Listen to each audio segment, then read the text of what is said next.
So hello and welcome back to the Grey Wolf RV YouTube channel. And if I'm being honest, I'm trying to use the gray sky around me as a little bit of pathetic fallacy for the video you're about to see, which is a tour of the 2025 Calgary RV Show. And honestly, it wouldn't be an episode on any of the Grey Wolf channels if we didn't experience some kind of technical difficulties, and this video is no exception because I mostly do tripod shots. But in the RV show, or any RV show, there's lots of people and I didn't want to get in anybody's way or make them feel awkward about walking in the path of the camera. So I decided to do it handheld, and I turned the stabilization up as high as I could. Cinematic Plus is what it's called on my third-party application. And needless to say, in my opinion, it ruined the footage. What you're going to see, unfortunately, is a lot of like wavy lines, and that is the third-party software trying to stabilize things and not doing a good job of it. So I'm going to try to salvage as much as I can. Unfortunately, I will also have to leave lots on the cutting room floor. So in the meanwhile, here is some RV show content of some cool stuff that I saw. Here we go. Well, hello and welcome to the 2025 Calgary RV Show, and we're just cruising through the Brinkley aisle right now. And yeah, let's just take a tour, see if we see any cool floor plans or any cool features that we haven't seen before. Oh, it's already transitioned to some motorhome products. And yeah, just enjoy the day. And then I'll let you do your thing. You can always text me or phone me. Yeah. Actually, phone me would be better. But it'll ring to me.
Love the idea, not sure I'm in love with the execution.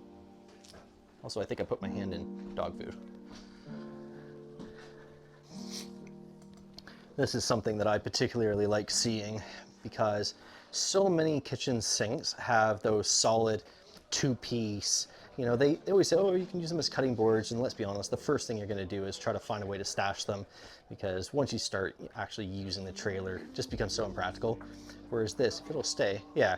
So you could even use it as an impromptu drying rack, or you can, you know, have a layered system, or you can just put your actual cutting board right across the top of it and use it as a functional work surface while still hiding dirty dishes at the same time. So yeah, this is what everybody should be doing. And if your trailer is supposed to come with one of these and doesn't, then be sure to immediately follow up with your sales staff or the manufacturer, because they are shockingly expensive to come in certain sizes. The larger, like 2 foot by 15 inch sizes are, I mean, I've seen them as much as $200 Canadian. So yeah, beyond that, you don't want to, you know, get down the road after spending a lot of money and then have to spend an unreasonable amount of money on the cover here anyways.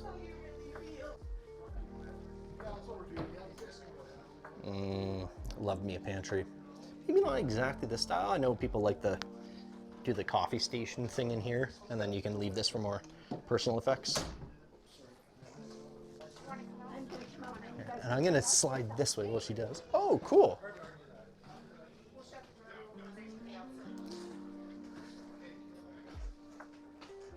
I love a side bedroom. I don't don't know, for me, I just think they make such better floor plans, having the kids kind of over here and then like the TV and stuff all the way in the back versus having just a pocket door right next to where the kiddos are trying to sleep. And then, you know, parents are trying to be quiet, but yeah, 1, 2, 3 here. And then this one actually might, yeah. So this is actually gonna lift all the way up so you don't have to feel like you're having a bed sit on top of your head the whole time. And then I suspect, yeah, nailed it. So dual function here, but this is either hidden storage and or a desk.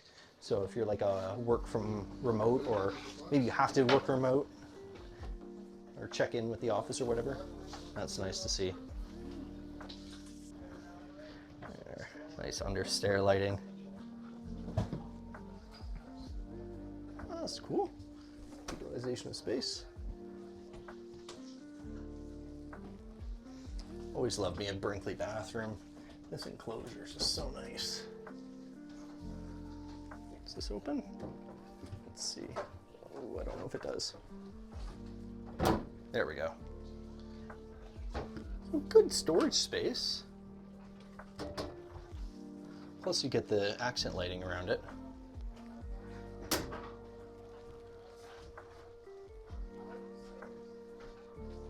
I noticed this actually in one of the other trailers. There's this like hex pattern here in the bottom. Very cool.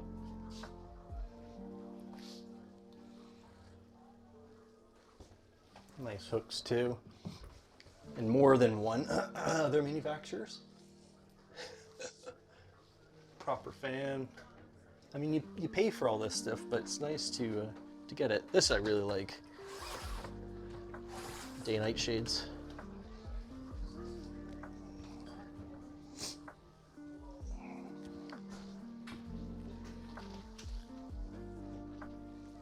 Cordless vacuum prep, so you can mount your Dyson or whatever against that wall.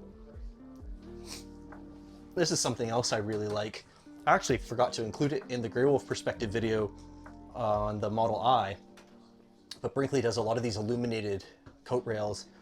And I know it's a small feature, but like this really is helpful when you're trying to find a particular shirt, or, you know, if you have shoes. Actually, this is really neat. If you're doing any kind of like extended season camping, you could put like, you know, different types of footwear. I know I've got like, well, I used to have one regular pair. I'm actually wearing my mountain biking shoes right now, but you could have your hiking shoes, water shoes, climbing shoes, cycling shoes, all your shoes up there.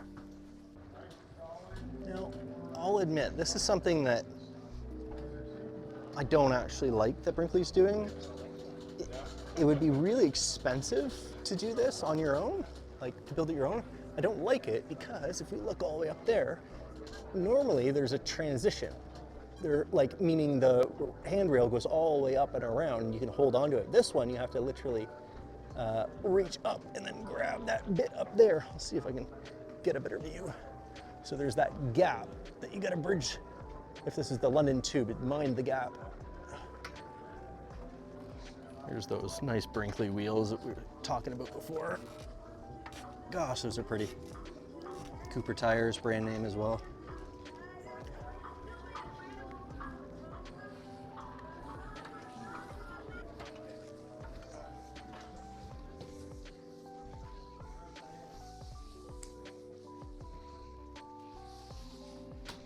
This is so nice to see. I could actually use that right now. Elevator.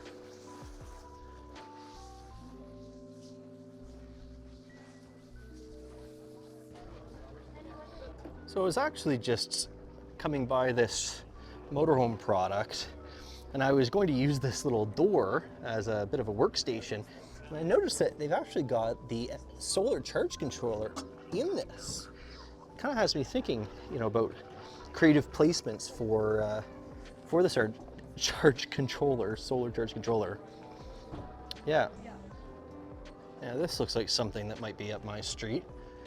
I'm seeing multiple awnings on the outside. Nice to see that they've already got the rear camera in here, which makes sense. It's cool, like exoskeleton style build. I wonder, this is probably going to be your LP. Oh, no way. This is a cool garage. Nice. We have external molly. This is, here, let's turn on the light here for you. My apologies. And there we go. So this is going to be for all your accessories that you want to hang or mount to. Looks like there's a full rear access. Roof ladder. Okay, at least there's a storage spot for it. And then we've got some, I think these are called, not Max Tracks. No, what are these called? Oh, sorry. There's a name for this tie-down system that I'm blanking on right now. But yeah, these are repositionable quite easily. I think you just pull it up, trying to do this one-handed. But yeah, there we go. And so you can, you know, slide it and then lock it into place. And so, you know, mountain bikes, this would be a great spot for mountain bikes. I know that's always, well, a concern of mine and others as well about, you know, from a theft perspective. And then you could throw, yeah, nice utilization of vertical space. That's not always seen a lot.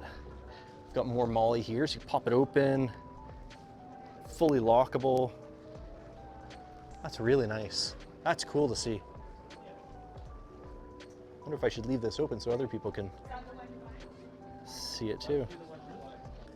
So they have kept the dually here, but we've got BF Goodrich All-Terrain TA tires. Personally, I'd rather see a super single conversion, but that's just me.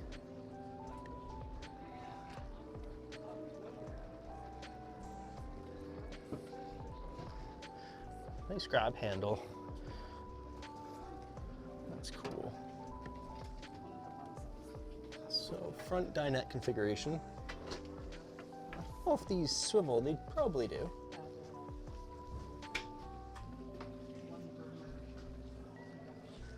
Nice accent. Let's turn on the light here. There we go.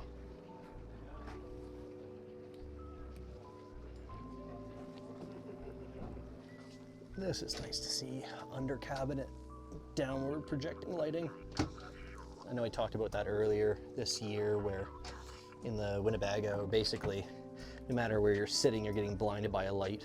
Or sorry, when you're lying in bed, no matter which way you look, you're getting blinded by light. So yeah, this accent lighting is nice to see.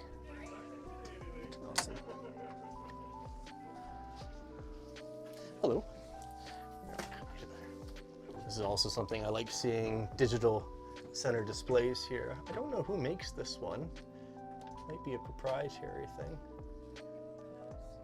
It's responsive. Dinette, there we go.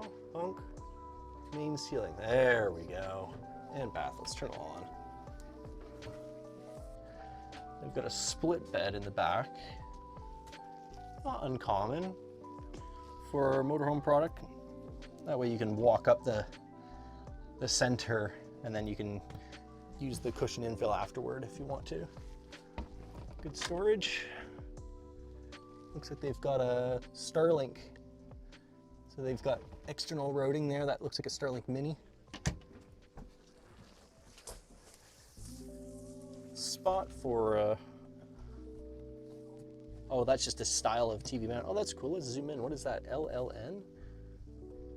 I'm not familiar, but that's nice. So clip on and remove it. Day-night sheet combo with Euro style windows. Really nice big windows.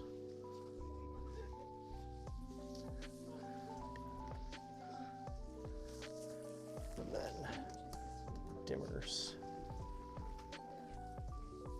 Very nice. Looks like lots of good storage. Oh yeah, check that out. Let's see, turn on my light again. Try to get you in here. Very nice. Throw a couple of duffel bags down there for like activity equipment.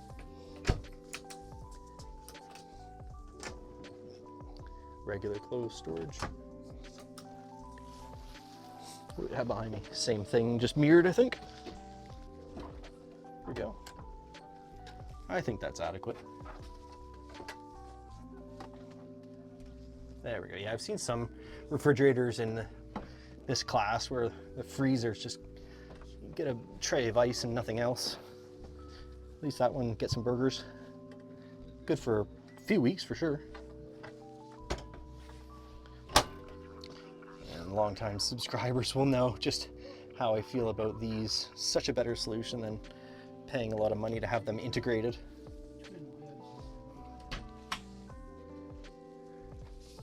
Oh, nice window in the shower too. Maybe a cassette style toilet. I do love me a cassette. Wet bath, but that's fine. Again, this is a motorhome product. Why not?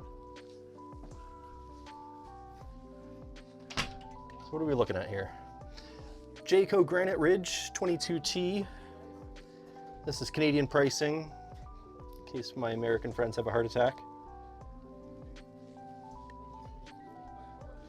I like this dinette. This is a nice work area, so I'm seeing some seat belts here, so legally you could sit there if you're, you know, partner, co-pilot. Oh, it's a Ford chassis too. So a friend of mine works for Ford, and he told me that the Transit, when you have a four-wheel drive model, it's the only Ford product capable of sending 100% of the power to the front axle. So even your Super Duties or F-150s like myself can't actually, it's torque limited, it cannot send 100% of the power to the front. So yeah, that's wicked. You know, there's lots of different situations and scenarios where, you know, you might want this product if you're space limited, if you just don't want to tow. You know, personally, I really like towables because the depreciation is not built into how many kilometers you drive. It's essentially the year, make, model, and condition that you sell it in, where you could theoretically drive all around the country and sleep in hotels and never actually use this product at all, and it will still depreciate the more kilometers you put on the chassis. So yeah, I guess I'm a Ford guy. You know, I've owned lots of other brands, but it's nice to know that it's a you know, Ford product, because generally you can make some assumptions in terms of, like, you know, maintenance costs, you know, general repair, brakes. You know, you're not dealing with Mercedes pricing, for example. I can't speak to it, but I have been told that repair costs on the Mercedes are quite expensive. It's comfortable.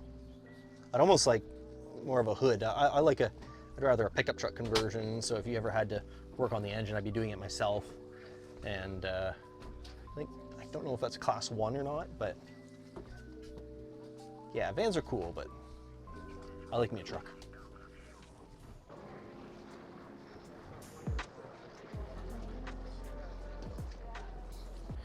Interesting. These are the same tires that we have on the Winnebago. Much nicer wheel, in my opinion. This is going to be a gloss black. Yeah, I prefer this style more than what I have with the silver. I know aesthetics are a bit of a personal preference. Now, yeah, here we are, 89. So you be the judge, right? This is more expensive than the Winnebago Micro Mini FLX. You know, Airstreams are unmistakably cool. Their cool factor is exceptionally high, in my opinion. 2-burner. Again, I don't like a round sink, and I don't like a solid cover. Round sinks are just next to impossible to fit square items into, but the advantage here is that you can bring in like a motorcycle or mountain bikes or something like that, or canoe, kayak, long objects. But I'm also standing in what is the bedroom, so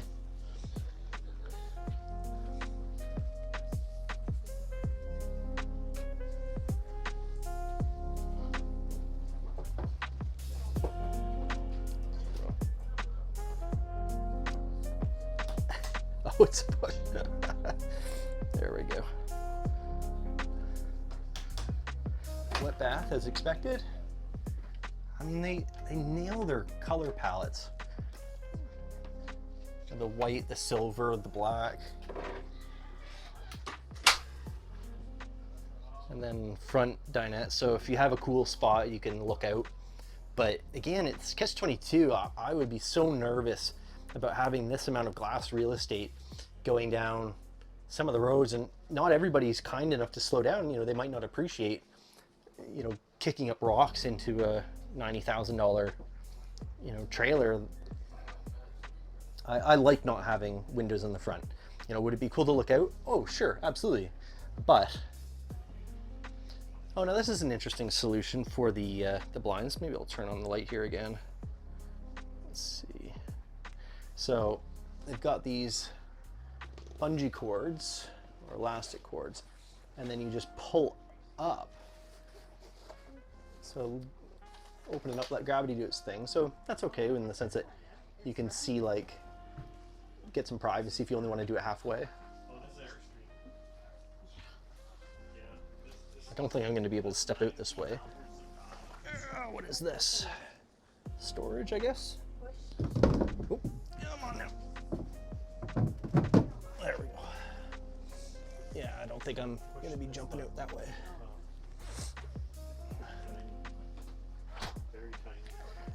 I'm going to squeeze by you folks. Oh, thank you. That's okay.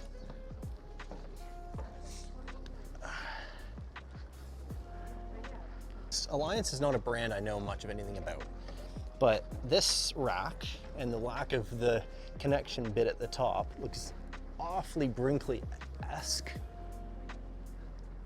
And I am noticing a 2-inch accessory receiver out the back, and this is, again, you know, a smaller conventional tow product.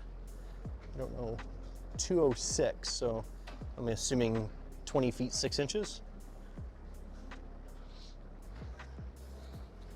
Nice to see those sorts of features. Again, you know, talking about everything kind of being a trade-off, right? Like here we've got 3/4 inch versus 1 inch doors. We don't have slam latches. We do have magnetic holdback. So, you know, these are all the sort of compromises and considerations brands are making. So they said it's more important for us to have that 2-inch accessory receiver on the back than it is perhaps, you know, the thicker door or the nicer latches, or, you know, like I'm very proud that I've got a Dometic awning assembly, you know, manual jacks. So yeah, they're, you know, making decisions to hit a particular price point, but it's cool that they seem to have a vision of who that customer is. I'm, of course, basing all of that based on a trailer hitch. He had a... All right, check this out. This is kind of neat. So Cougar's created this wet bay here for your water management system and your enclosed tank valves, but they have just printed on this background what stuff is. It's pretty neat. You know, it's a more affordable alternative than, let's say, a Nautilus. That's cool. All right, long-time subscribers of the channel will know that I actually started this whole journey off wanting a truck camper, a pop-up one specifically, but there was only one on the market at the time, and the price increased 30% throughout COVID. Now Scout's just come out with this in the last little bit. I was actually just looking at them on their website before a couple days ago. So I don't think you're going to be able to, at least in this model, yeah, you're not going to be able to close the tailgate. That's a bit of a shame, because these tailgates are heavy. Out back, they've kind of taken a page out of the rooftop tent guys' books. This is actually something I was thinking about doing on my own. They're doing a diesel fuel heater. Now, the only criticism I have to this, though, is these diesel pumps notoriously make a click, click, click, click, click sound. And through this fabric, it's gonna feel like it's right next to you. Whereas a Truma, for example, is using propane. So that propane won't require, because it's pressurized, Yeti, that's neat to see. It won't require that pump. Got their own branded Volet straps. Are they actually using Volet? These guys, they're the originators of this style strap. I always like to support the original companies versus the knockoffs. So this is a nice water style system. I was actually looking at this to put in the fridge, lifesaver of my Winnebago. So let's up and in. One thing I particularly love, I feel like they've just absolutely nailed the color palette. So here's your heater duct for inside. I feel like there was maybe a bit of a miscalculation in terms of how they wanted to do that. That looks like it's going to be your cold air return. This perhaps a controller for the heater, but the color, this sort of burnt orange, has like this nice, you know, 70s sort of throwback. I know it seems very yellow, but actually like all these colors are warm. I'd maybe like to see these not be warm on the ceiling, but it is all very amber light words. Now, this is neat too, because this is how this whole camper is going to pop up and down. The alternative are using either interior or exterior, electronic jacks, or like a four-wheel camper is going to have this like cam style system here at the back to help pop it up. But you're going to get a lot more mechanical advantage with something like this. Here's your central switches, and then we've got a Victron Energy inverter with just the dual plugs. So 800 watts. So that's more than enough for like a laptop or whatever. And then underneath, this is the Dometic CFX series. We had the CFX 3 75 dual zone. This looks like it's a 45 or 55 single zone. You'll have to remove the cushion though to actually get in here. So yeah, just single zone, as you can see. But great product. The way that they have it in here, this is a pretty permanent installation, and it's not the most accessible in terms of like the display.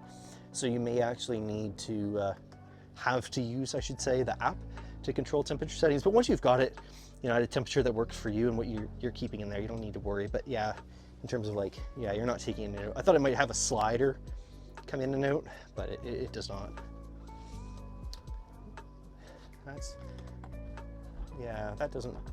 That doesn't work. They've cut this out for the handle, but then it gets caught on the back there. I don't know if this is prototype. So really nice work surface. You could probably sleep a small human here. Again, downside when it comes to these pop-up style campers is you're not going to see any upper cabinets. So what you see is what you get in terms of storage, which is not much. There are some brands that are doing soft-sided storage. It would interfere with the windows, but do keep that in mind. Oh. Nope, nothing underneath it. I'm not sure.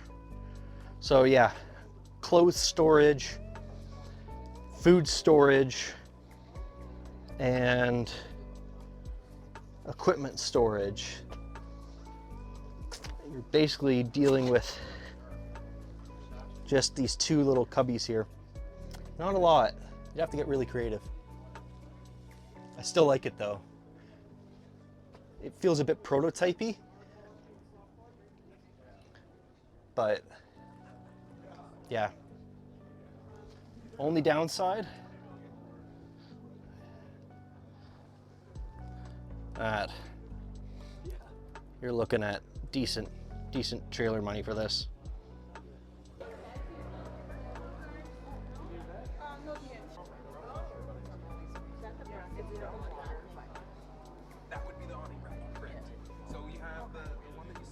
Okay, here's a good creative solution. So like a duffel bag, nice Scout branded too as well.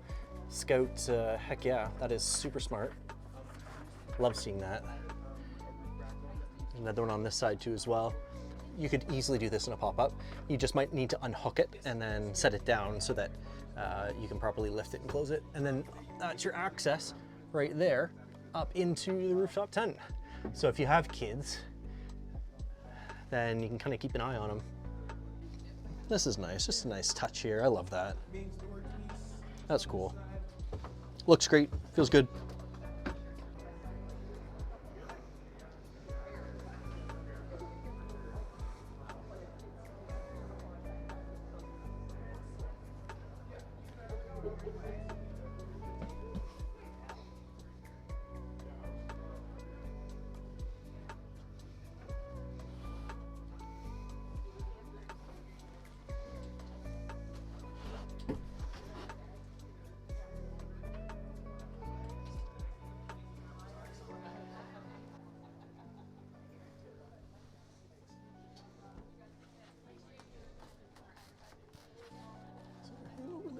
Here it is.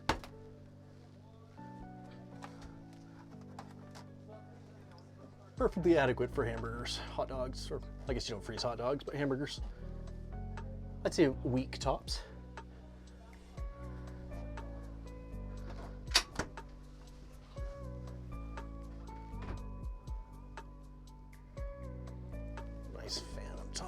full 8 or 10 inch.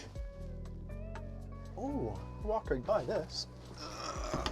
Sorry. Wet bath. There, I'll show you. There's a skylight, looks like. Natural light. Air vent. And wet bath. Very cool. Nicely done. I'd like to see some more shells with like netting maybe. I know the water would pool up there though. That's probably why they don't do it, but yeah, that's cool. It's okay. You probably need it tonight.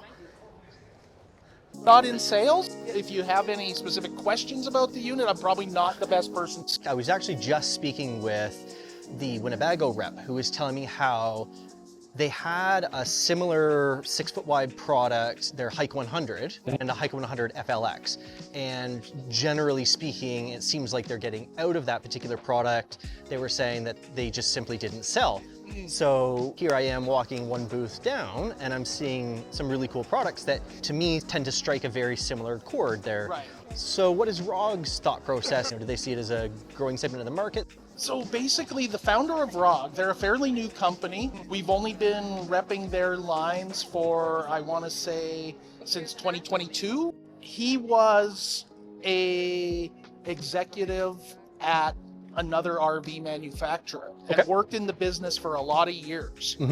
And when he left there, he basically said, you know what, I want to take all the design elements that I've seen in the RV industry from other manufacturers. He's like, I want to take all those mistakes I've seen them make and all the lessons that I've learned, and I want to put them into my own RV company. And he basically had, and I may get some of the details wrong, but he had like a 2-year non-compete clause. And he spent those 2 years designing it. And as soon as it expired, he started building these. Cool. So, and it's interesting that some people are getting out of them because realistically, we see this as a market that's significantly growing. And, you know, with fuel prices being what they are and things, a lot of people have a lot smaller vehicles. They don't have the tow capacity to pull a big fifth wheel, a big travel trailer, but they don't want to be in a tent. They want to have that level of you know, being up off the ground, having the hard sides, having, you know, in some of the models, having a bathroom, having a kitchen, all that great stuff. And so that's really where they came on, and they've been actually quite successful for us. What are we looking at in terms of tongue weight? Like what's the spread here? They're going to be typically, and again, I know that was more of a technical question. Sorry, I just no. Like I said, I'm not in sales, so you're typically ranging about 250 to 500 pounds. I'm gonna say. Okay. A lot, because a lot of them top out at about, you know, like you look at the dry weights on it, right? That one's over 2,000 pounds. They're typically rated to a max of 3,500.